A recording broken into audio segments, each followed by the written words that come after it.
Hi Julie, thanks for coming in. Not a problem, thanks for having me. Julie, UNIFEM became UN Women on the 1st of January 2011.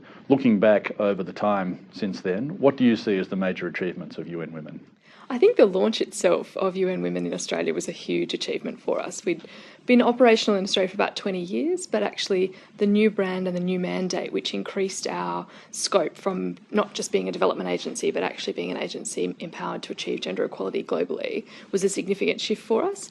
But I think the main achievements for us were celebrating the 100th anniversary of International Women's Day, which was this amazing week of 33,000 people attending more than 350 events, which was pretty incredible. And also launching Progress of the World's Women later in the year, which focused on access to justice. You mentioned the progress report, In Pursuit of Justice, which looked at the different ways in which women experience equity and justice in the world's legal systems. Can you talk a little more about that report and perhaps about the impact that the report has had?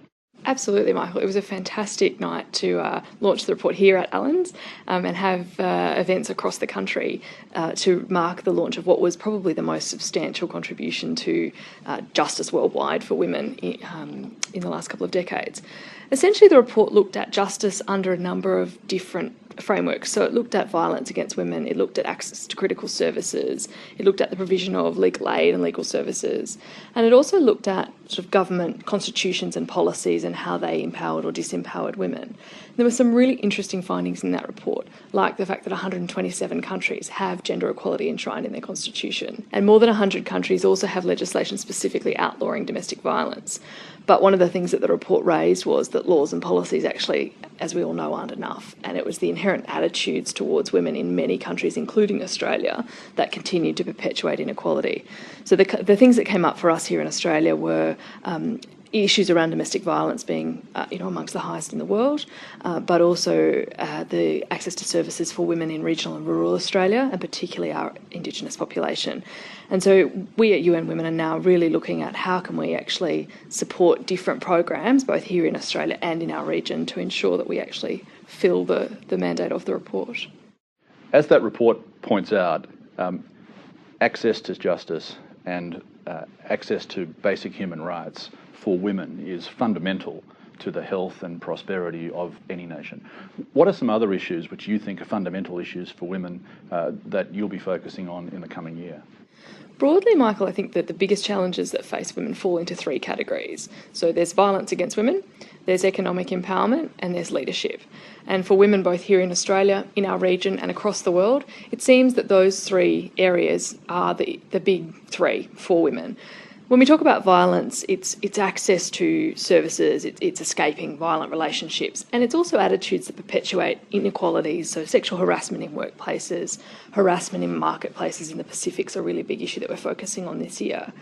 In economic empowerment, you start to see a lot of differences between the Australian context and the global context, but neither is more or less important.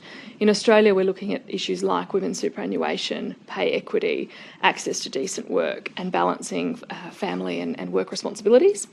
But in the global context, looking at things like land rights, so women continue to own less than 1% of the world's land. And in not only land, their ability to have economic security throughout their lifetime if they lose their partner or if they never have a partner remains completely impossible. Also issues like decent work. So women are consistently trending towards migrant work and domestic work, working casual and unpaid sort of roles. And for as long as women are represented in those areas, we're going to face some real challenges in terms of how we actually empower women economically. When you talked about your Australian program then, you talked about a number of issues which will intersect with the commercial community and the business community. What's the role that you see for organisations like Allens and for other Australian businesses in relation to some of the objectives you have for women here in Australia? We have a tool, Michael, called the Women's Empowerment Principles, which Allens were one of the very early adopters of. And essentially the Women's Empowerment Principles outline it's a framework of 7 principles for organisations to think about gender equality. So there's things like women in leadership, which I think most people now accept is a challenge in Australia and accept we need to do something about. But it goes right through to empowering women in the supply chain and empowering women in the marketing materials of companies. And so what we're really calling on the corporate sector to do this year is firstly sign up to the principles and follow companies like Allens and Westpac and PwC who've done that. The next step is to develop an implementation plan. So to say, look, there are these 7 areas that have been identified globally as challenges for the corporate sector. What are we going to do in each of them? And our priority from UN Women Australia's perspective this year is going to be focusing on the supply chain, because I think there's a real opportunity to talk to companies about what's happening in their supply chains. And if we can get companies to take responsibility for thinking through their supply chain and empowering women in their supply chain, the whole sort of flow of global economic empowerment for women starts to shift. One of the things I've observed in the last 18 months or 2 years has been a bit of a shift in business thinking from the idea that gender in the workplace was a women's issue, and rather that it's an issue which men in the workplace must really begin to take greater responsibility for and have greater engagement with. Do you agree with that? Do you think that it has been a bit of a trend? And what do you see is the role for men in organisations like ours in helping women achieve their full potential? I absolutely think it's a major issue, and it's a huge opportunity, I think, for men to take a leadership role.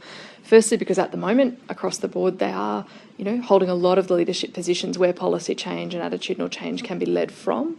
But I think also because there's a lot of costs to the current model of the way our society works, that men aren't able to engage in the same way as primary carers, that we don't value certain outside work activities the same way that we value work. And so people's lives are very much constructed within a historic social construct. So I think the opportunity for men to take a leadership role and really say, look, we're actually talking about equality. We're not talking about women's issues. We're not talking about the rights of women at work. We're actually talking about how men and women have access to economic opportunity and have the opportunity to participate in all the various ways that people participate in the workforce. So I think it's championing things like pay equity and superannuation and making sure that your team has access to flexible work, but also thinking through your own lifestyle and the conversations you're part of, and starting to try and think about how you champion equality outside the workplace as well, because I think that's where we also really need the change. In your job and in your organisation, you get to see, I suppose, the full spectrum of what's happening for women in the world. Yep. Some of the very hard things and things that really do need to be changed, but also some of the great things and things that you get excited about. What do you really get excited about? I think I start to get excited when I see people who haven't always been in the space really engaging and taking off. So we've started to see a number of corporate leaders who are really taking this issue on and owning it and saying, we want to be part of a change. We want to be remembered for shifting attitudes towards women in this country now. So that to me is really exciting. At the global level, as you said, I think there's a huge amount of challenges, and I think what excites me is a recognition that countries can learn a lot from each other. So we're starting to see some really interesting partnerships between the Australian government, the US government and governments in the Pacific around ending violence, and not a sort of historic donor model of what can we give you and what can we provide you, but actually what can our shelters here in Australia learn from the models in the Pacific, and what can the Pacific learn from our models. So that information sharing for me, again, it's difficult to sort of put an outcome to, but I think it's hugely exciting in terms of the opportunity that it presents. And if people at Allens want to find out more about UN Women and your programs or about the women's empowerment principles, where do they go? Love everyone. I'd love the staff to come onto our website, which is unwomen.org.au, and there's lots of information available about how to celebrate International Women's Day with your team and your friends and your family, but also to get involved in an organisation as a member or a donor. We'd really love the support.